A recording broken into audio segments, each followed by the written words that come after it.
आज थ्योरी वाले सेक्शन में देखेंगे भारतीय अंतरिक्ष केंद्र या प्रक्षेपण यान, अंतरिक्ष कार्यक्रम, भारतीय अंतरिक्ष मिशन। तो सबसे पहले शुरू करते हैं इसरो। इसरो इसका फुल फॉर्म होता है भारतीय अंतरिक्ष अनुसंधान संगठन। स्थापना हुआ था इसरो का 15 अगस्त 1969 में। मुख्यालय बेंगलुरु में है। प्रथम अध्यक्ष इसरो के विक्रम साराभाई। विक्रम साराभाई को भारतीय अंतरिक्ष कार्यक्रम का जनक या पिता कहा जाता है। राष्ट्रीय सुदूर संवेदी केंद्र हैदराबाद में है। भारतीय सुदूर संवेदी संस्थान देहरादून में। राष्ट्रीय सुदूर संवेदी केंद्र बोलेगा तो हैदराबाद, लेकिन भारतीय सुदूर संवेदी संस्थान देहरादून में है। विक्रम साराभाई अंतरिक्ष केंद्र स्थित है तिरुवनंतपुरम केरल में। सतीश धवन अंतरिक्ष केंद्र स्थित है श्रीहरिकोटा आंध्र प्रदेश में। स्पेस एप्लीकेशन सेंटर अहमदाबाद में है। नासा का गठन 1958 में वाशिंगटन डीसी में हुआ था। स्पेस एजेंसी नासा अमेरिका का है। जाक्सा जापान का है। CNSA चाइना का है। ISA Israel. CNSA चाइना का है। रोसकॉस्मोस रसिया का। सुपरको पाकिस्तान का है।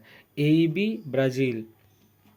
भारतीय प्रथम उपग्रह एवं मिशन। भारतीय प्रथम उपग्रह तो भारत का प्रथम उपग्रह आर्यभट्ट 19 अप्रैल 1975 को सोवियत संघ से प्रक्षेपित किया गया था।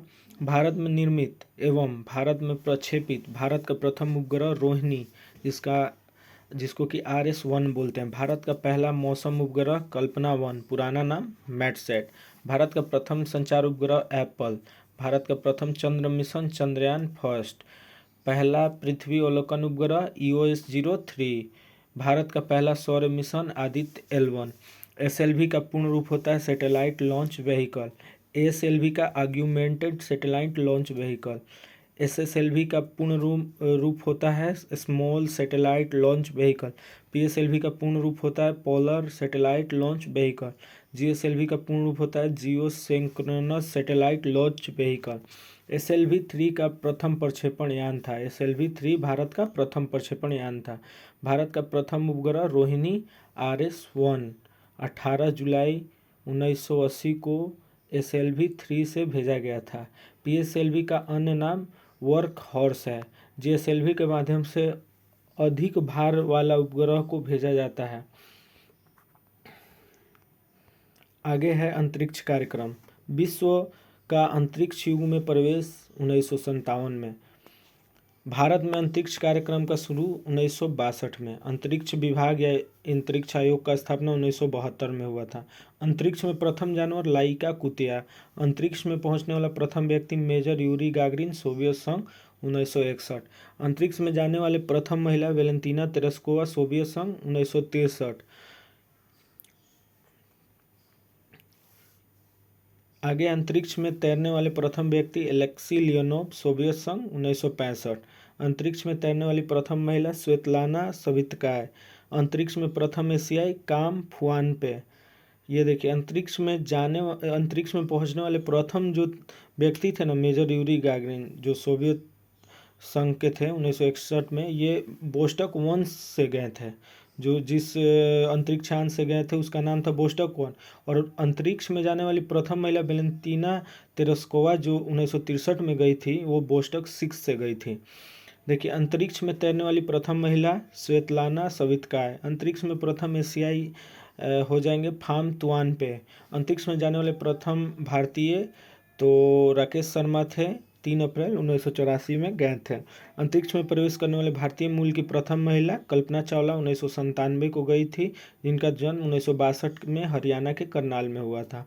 अंतरिक्ष में प्रवेश करने वाले भारतीय मूल की दूसरी महिला हो जाएगी सुनीता विलियम्स, 2006 में गई थी। अंतरिक्ष में प्रवेश करने वाली भारतीय मूल की तीसरी महिला श्रीषा बांदला 2011 में वर्जिन गैलेक्टिक्स एजेंसी द्वारा गई थी। इनका जन्म आंध्र प्रदेश में हुआ था। कल्पना चावला की मृत्यु 1 फरवरी 2003 को कोलंबिया यान के दुर्घटनाग्रस्त होने से हुआ था। सर्वाधिक समय तक अंतरिक्ष में रहने वाली महिला क्रिस्टीना कोच 328 दिन 2020 में गई थी। प्रथम मानव रहित अंतरिक्ष यान लूना 16। भारत का प्रथम चालक रहित यान लक्ष्य। चंद्रमा पर उतरने वाला प्रथम चालक विहीन अंतरिक्षयान लूना 9। चंद्रमा पर पैर रखने वाले प्रथम व्यक्ति नील आर्मस्ट्रांग, अमेरिका, 21 जुलाई 1969। चंद्रमा पर मानव को पहुंचाने वाला प्रथम अंतरिक्षयान अपोलो 11, और इसी अपोलो 11 से नील आर्मस्ट्रांग गए थे। इनके साथ और 2 लोग गए थे, नील आर्मस्ट्रांग हो गए और 2 लोग इनके साथ और थे। चंद्रमा पर मानव भेजने वाला प्रथम देश संयुक्त राज्य अमेरिका। प्रथम अंतरिक्ष पर्यटक डेनिस टिटो, यूएसए के। पहली महिला अंतरिक्ष पर्यटक अनुशेह अंसारी, 2006, ईरानी मूल की अमेरिकी। प्रथम अंतरिक्ष शटल कोलंबिया, जो कि यूएसए का था। मंगल पर उतरने वाले प्रथम यान वाइकिंग फर्स्ट। अंतरिक्ष में प्रक्षेपित प्रथम उपग्रह स्पुतनिक फर्स्ट, सोवियत संघ द्वारा 1957। दुनिया की सबसे शक्तिशाली अंतरिक्ष दूरबीन James Webb space telescope, America का। भारत की पहली महिला अंतरिक्ष वैज्ञानिक का नाम सविता रानी। अब आगे देखते हैं चंद्रयान फर्स्ट। चंद्रयान के लिए भारत का पहला मिशन है। चंद्रमा के लिए भारत का पहला मिशन चंद्रयान फर्स्ट। प्रक्षेपण तिथि 22 अक्टूबर 2008 को छोड़ा गया था इसरो के द्वारा। चंद्रमा पर पहुंचा 14 नवंबर 2008 को।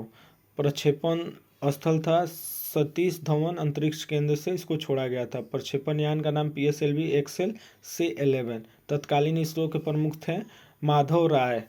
इस अंतरिक्ष यान में एक इम्पैक्टर और एक ऑर्बिटर था।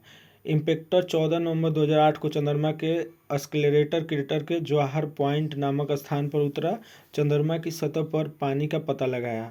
इस सफलता के बाद रूस, अमेरिका, जापान के बाद भारत चंद्रमा पर पहुंचने वाला या चंद्रमा पर उपग्रह भेजने वाला चौथा देश बन गया। चंद्रयान 2। प्रक्षेपण तिथि 22 जुलाई 2019। इसरो के द्वारा ये भी छोड़ा गया था। चंद्रमा की कक्षा में प्रवेश किया 20 अगस्त 2019 को। प्रक्षेपण स्थल था सतीश धवन अंतरिक्ष केंद्र से। इसको छोड़ा गया था GSLV Mk3M1 प्रक्षेपण यान से। तत्कालीन इसरो प्रमुख थे के सिवन। चंद्रयान 2 के महत्वपूर्ण 3 हिस्से थे, ऑर्बिटर, लैंडर और रोवर। लैंडर को विक्रम तथा रोवर का नाम प्रज्ञान था। यह मिशन असफल रहा क्योंकि चंद्रमा के सतह से 2.1 किलोमीटर पहले ही संपर्क टूट गया। Mars orbit mission MOM। मंगल के लिए भारत का पहला मिशन, जिसे मंगलयान के नाम से भी जाना जाता है। प्रक्षेपण तिथि 5 नवंबर 2013। किसके द्वारा? इसरो के द्वारा। मंगल पर पहुंचा 24 सितंबर 2014 को। प्रक्षेपण स्थल था सतीश धवन अंतरिक्ष केंद्र। प्रक्षेपण यान जिससे छोड़ा गया था PSLV XL C25। तत्कालीन प्रमुख के राधा कृष्णन। रॉसकॉस्मोस, नासा और यूरोपीय संघ एजेंसी के बाद भारत मंगल ग्रह पर सफल उपग्रह भेजने वाला चौथा देश बन गया। भारत एशिया का पहला देश है जो मंगल ग्रह पर उपग्रह को सफलतापूर्वक भेजा। भारत एशिया का पहला देश है जो मंगल ग्रह पर उपग्रह सफलतापूर्वक भेजा। आगे है पर्यावरण के बारे में। पर्यावरण के बारे में देखिए, पृथ्वी पर पाए जाने वाले भूमि, जल, वायु, पेड़ पौधे एवं जीव जंतुओं का समूह हमारे चारों ओर कहलाते हैं पर्यावरण। प्रथम अंतर्राष्ट्रीय पर्यावरण सम्मेलन 5 जून 1972 को स्टॉकहोम में हुआ था। प्रथम विश्व पर्यावरण दिवस 1973 को मनाया गया था। विश्व पर्यावरण दिवस 5 जून को मनाया जाता है। ओजोन परत के संरक्षण से संबंधित मॉन्ट्रियल सम्मेलन 16 सितंबर 1987 को हुआ था। तभी से विश्व ओजोन वही जिस तिथि को हुआ था 16 सितंबर को, उसी के रूप में विश्व ओजोन संरक्षण दिवस मनाया जाता है। मॉन्ट्रियल है, कनाडा का एक शहर है। ओजोन की मात्रा में कमी का मुख्य कारण है CFC। ओजोन की मात्रा में क्यों कमी हो रहा है? तो क्लोरोफ्लोरोकार्बन के कारण। ओजोन परत को नष्ट कर रहा है CFC। पृथ्वी सम्मेलन आयोजित हुआ था। पहला पृथ्वी सम्मेलन 1992 में ब्राज़ील के रियो डी जनेरियो में। पृथ्वी दिवस मनाया जाता है 22 अप्रैल को। क्योटो जापान में पड़ता है। क्योटो सम्मेलन हुआ था 1997 में। क्योटो प्रोटोकॉल प्रभावी हुआ 2005 से। क्योटो सम्मेलन हुआ था 1997 में, लेकिन प्रभावी हुआ 2005 में। क्योटो सम्मेलन संबंधित है वातावरण में कार्बन डाइऑक्साइड उत्सर्जन में वृद्धि से। विश्व का गर्म होना या पृथ्वी की औसत तापमान बढ़ना कहलाता है ग्लोबल वार्मिंग। पृथ्वी का औसत तापमान 14 डिग्री C है। ग्लोबल वार्मिंग को प्रभावित करने वाला मुख्य कारक कार्बन डाइऑक्साइड। वायुमंडल की वार्षिक तापमान वृद्धि कहलाता है हरित गृह प्रभाव। ग्रीन हाउस गैस हैं जलवाष्प, carbon dioxide, methane, nitrous oxide. ये सब क्या है? ग्रीन हाउस गैस है। जलवाष्प, carbon dioxide, methane, nitrous oxide, ये सब ग्रीन हाउस गैस है। हरित गृह प्रभाव हेतु सर्वाधिक उत्तरदायी गैस है कार्बन डाइऑक्साइड। सर्वप्रथम ग्रीन हाउस गैस की संकल्पना जोसेफ फोरियर ने 1824 में किया था। पर्यावरण एवं वन मंत्रालय का गठन 1985 में हुआ था। भारत सरकार ने पर्यावरण संरक्षण अधिनियम 1986 में लागू किया। विश्व पर्यावरण संरक्षण दिवस मनाया जाता है 26 नवंबर को। पर्यावरण संरक्षण के लिए काम करने वाला अंतर्राष्ट्रीय एजेंसी ग्रीनपीस जो कि एम्स्टर्डम में है। राष्ट्रीय पर्यावरण अनुसंधान केंद्र नागपुर में है। राष्ट्रीय वन नीति लाया गया 1938 में। राष्ट्रीय जल नीति 2002, राष्ट्रीय पर्यावरण नीति 2004, एनजीटी की स्थापना 2010, राष्ट्रीय हरित प्राधिकरण इसी को एनजीटी बोलते हैं 2010।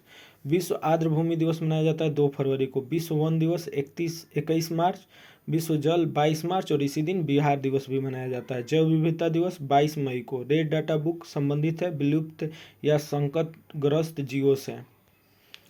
आगे देखें पारिस्थितिकी। जीवधारियों तथा उनके वातावरण के पारिस्थितिक संबंधों के अध्ययन को पारिस्थितिकी या तो इकोलॉजी कहते हैं। इकोलॉजी शब्द बोलेगा तो रीटर। इकोलॉजी शब्द कौन दिया था? रीटर 1865 में और अनरेस्ट हेकल ने 1869 में। देखिए इकोलॉजी शब्द का प्रथम प्रयोग रीटर ने 1865 में और अनरेस्ट हैकल ने 1869 में किया था। सर्वाधिक अस्थायी पारिस्थितिकी है महासागर।